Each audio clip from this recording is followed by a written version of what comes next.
episode 1. Today we are going to be making Potica, which is a Slovenian bread.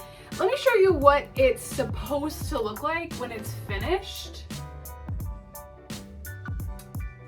Chances are slim it will not look like that. But we're gonna try and see what we can do. The first thing that I always do whenever I bake is pull out all the ingredients that I need. I believe this is called mise en place. For those who speak French, please confirm. I'm excited to get started on this. I've never really made bread before, so this could go really well or really bad. We'll see. So I have pretty much all my ingredients out.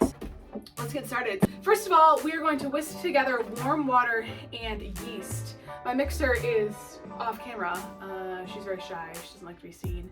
So we're gonna take 3 tablespoons of warm water and put those into the mixer. Oh, there's the cutest dog. Hey, buddy. All right, back to this. I've got some instant yeast. Thankfully, this isn't as hard to get anymore. It used to be really hard way back when quarantine first began. First of all, I've got instant yeast. This is fast rise yeast, and we're gonna put in 2 1/4 teaspoons of this into the mixer with my water. Be right back. Turns out 2 1/4 is about a packet. Hopefully, because I just put the whole packet in. Okay, we're gonna whisk that together. So,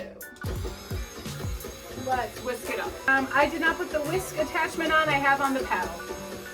I am really doing well so far. Kind of smells like, I don't know what it smells like. Next, we're gonna add melted butter, milk, granulated sugar, and eggs. I'm gonna go melt my butter. See you later. We're back.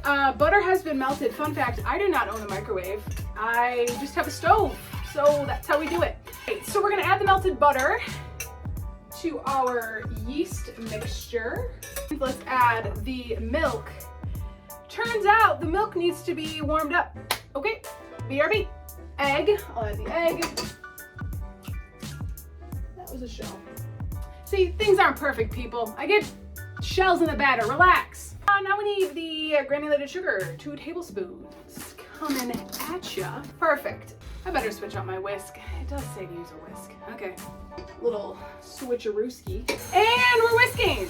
While that's mixing up, I just want to say one thing that when I started actually baking a lot is I invested in a scale to do this. It is such a lifesaver. It saves you dishes. You measure in grams as opposed to volume. So I'm going to be using a scale to measure most things. All right, that is good. Ooh, we're smelling like bread. All right, I'm gonna set my, well, there goes the vanilla. Here's what'd be nice, is if I had one of those things that just, you know, holds your recipe. I feel like they have them on Amazon. So we're adding in 256 grams of flour. So when you put your bowl onto your scale, you have to zero it out. It's just like chemistry class. That's how I knew what the word tare meant. Shout out to Mr. Bowl. 256 of all-purpose flour. Oh boy, right? Okay. See, I don't even need to get a measuring cup dirty.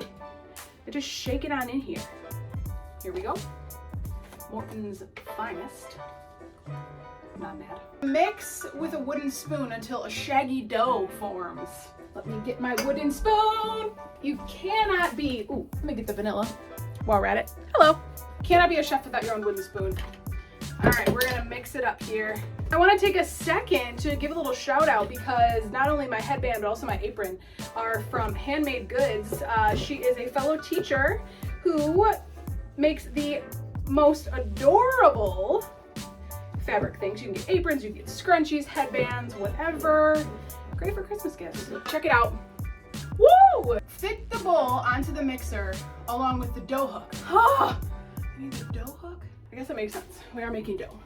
Knead the dough on medium speed until smooth and elastic, about 6 to 7 minutes. Let me tell you the amount of times I've used the dough hook. Literally none. This should be fun. Dough's rolling for 6 minutes. I'll see you in 6 minutes. Okay, we're back after just a minor setback. I'm just gonna heat them with about about a half teaspoon of salt.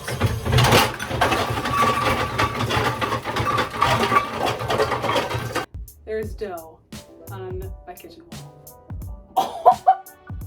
All right, our dough has been Knead it a little bit with the bread hook for about 6 minutes.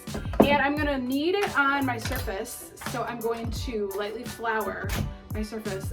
We're gonna knead our dough by hand several times. So it's pretty sticky, trying to get all the little bits out of there. Do a little quick little knead, like so. Shout out to my home ec teacher who taught me that it's supposed to look like a monkey head. Am I the only one that's heard that? I'm going to lightly spray my bowl with spray so it doesn't stick, and I'm gonna set it in there, and I'm gonna cover this with plastic wrap and let it rise for 1 hour. While our dough is rising, I'm gonna start on the filling. So previously, I ground 2 cups of walnuts into a really fine powder using a food processor, and then I roasted them on the oven, and then I stirred in some cinnamon. So we've got a little roasted almond mixture, and I let it cool completely. A little cheat is I stuck it in the refrigerator so that it could cool faster. We have that all set and ready to go. Also realizing that living in Michigan, it is so hard to record when it's daylight because it's hardly ever daylight during November. It's gonna get darker as we keep going, but we're gonna live with it. We'll mix together our honey, brown sugar, egg yolk, and our melted butter. Already in the bowl I have our little egg yolk. You can see that in there. And let's add in 84 grams of honey. Again, I hate when I would use, like if I use 1/4 of a cup and then you have to try to get something sticky like honey or peanut butter out of the cup. That is the worst. But if you have a scale, you just set your bowl onto the scale and you're gonna weigh it, and then you don't have to clean out any sticky honey thing. My brown sugar. There's also a deep satisfaction when you can get it exactly on the gram. I'm not talking about Instagram. 2 tablespoons of melted butter. For this recipe, I am going to use some Dutch processed cocoa powder, which has a different alkaline level than regular cocoa powder, which changes up in the recipe a little bit. So we're gonna go with this. I'm gonna use 2 teaspoons. Anytime I would bake with my mom, always gotta smell the vanilla. It smells so good. Let's pop that in there. Little did I know when I decided to start a baking show that when you see it on TV, they have a whole crew that helps them get everything ready, gets everything clean. Here at Alayna Bakes, we are a 1-woman production. That means that after this, I will be up until 2 a.m. doing dishes. All for the love of the fans.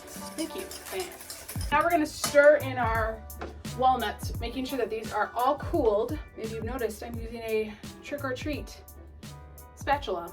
Spatula's no season. This is gonna go inside of the dough. So in that mixture only was the yolk, but in another bowl I have just the egg white, and we're gonna beat this with just a pinch of salt, and we'll add this into our walnut mixture just to give it a little bit of air.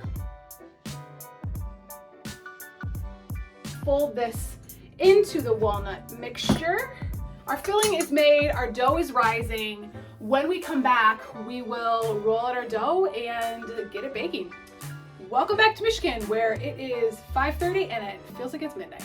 I am not exaggerating when I tell you that there is bread dough splattering all over my windows and all over my wall from the great dough mishap of 2020.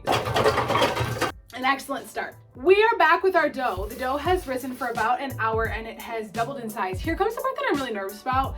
I've read the instructions over a couple times, but I don't know what's happening. I can't really visualize what we're gonna be doing, but let's find out together. We're gonna start first of all with, a little of this, a little of that.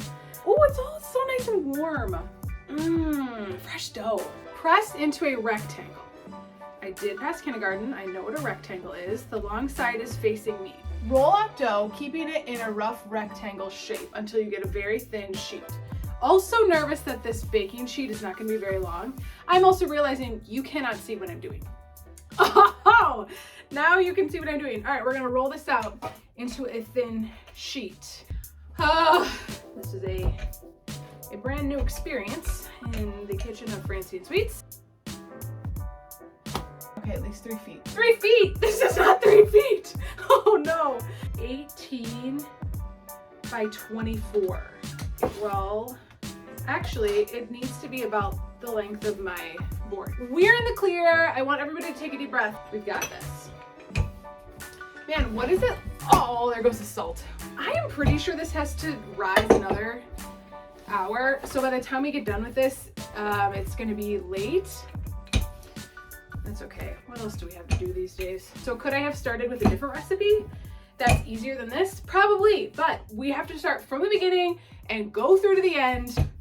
I'm gonna learn some new skills, like how to make sure your KitchenAid mixer doesn't fall into the sink when you're mixing. What? That would never happen to me.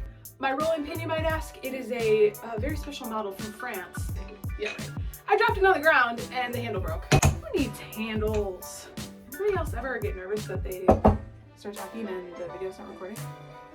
YouTube life, man. We've got an offset spatula. So an offset spatula is one that has that, you can see. It has like a little, you know the thing. It has that, so it's easier to spread. Okay, let's taste a little bit of this. I'm a fan. I strongly recommend getting one of these and getting a scale. Those are two of my big tips that I think if you really want to do some baking, some major baking, get both those things. We're gonna roll the bottom into a tight roll. So we bring it all the way together. We're gonna put it into our loaf pan. I've already pre-sprayed my loaf pan and I'm gonna plop it in. It does not take up the whole thing. Maybe it'll really grow and spread. Oh, sorry. We're not ready for that. I get it. I get it. I saw the picture. I know that we want all those little folds. How do we make that happen? That's the question. I don't know, man. You know when you're taking a test in school and you know you haven't studied? That's how I feel. Okay, we've got a little Z loaf. We're gonna tuck our little ends under, transfer the loaf to the pan, and we're gonna cover this with plastic wrap and let it rise for another hour. See ya. 1 hour later, our bread has risen. This is what it looks like. I'm hoping it looks better when it comes out of the oven. And to finish up, we are going to brush it with a little bit of egg wash, sprinkle some sugar on top, and we're gonna throw it in the oven and it'll be all ready. I'm gonna bake in the oven for 15 minutes at 350. I've already been preheating my oven, and then we're gonna pull it out in 15 minutes and lower the temperature down to 300, and then we'll bake for another 45 minutes. So we have an hour baking time. I'm very excited. I just tried a new cookie recipe, so keep an eye out for that coming up. And all right, let's pop it in. I have just taken the bread out of the oven. The directions said to tap to see if it sounds hollow. I think it's cool on a wire rack for 20 minutes. I have a little evening treat. We have made it to the end of our bread journey. This took a little longer than I thought. It is 8:45 and my goal was to be in bed in a half hour, and instead I'm gonna be doing dishes. Our bread is out of the oven and it is looking good. Woo! It's smelling good. It's feeling hollow. We're gonna cut into it. Hopefully the design is gonna look something like this. Let me remind you, this is what it is supposed to look like. Let's see if it actually happens. Ooh, nice and crisp on the top. I love a good end.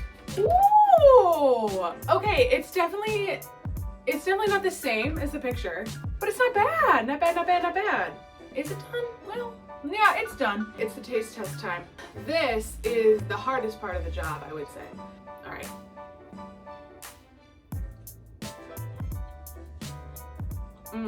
Okay, that's good. The outside is really crisp and flaky, but the inside, this filling stuff is so good. I did not expect to like the cocoa with the cinnamon as much as I do, but I am a fan. I think next time I try to roll it so it doesn't look quite like it does now. I can't stop eating. I think I started that at 3 and it's 9, so it took me about 6 hours. All in a day's work. One thing that would make this really good is I like the ground walnuts, but then putting whole walnuts in it too to give it a little extra crunch, a little extra texture. That would be delicious. I'm gonna finish eating this and then I'm gonna go to bed because I have to teach in the morning. Thanks for joining along with me in the first episode of Alayna Bakes. We have made Potica today. Tune in next episode. I'm gonna be making something called the Swedish flop. It involves cherry preserves, and I try to get to the bottom of what is the difference between raspberry jam and raspberry preserve. I'm gonna eat this and I'm gonna head to bed. Thanks for watching Alayna Bakes. See you later.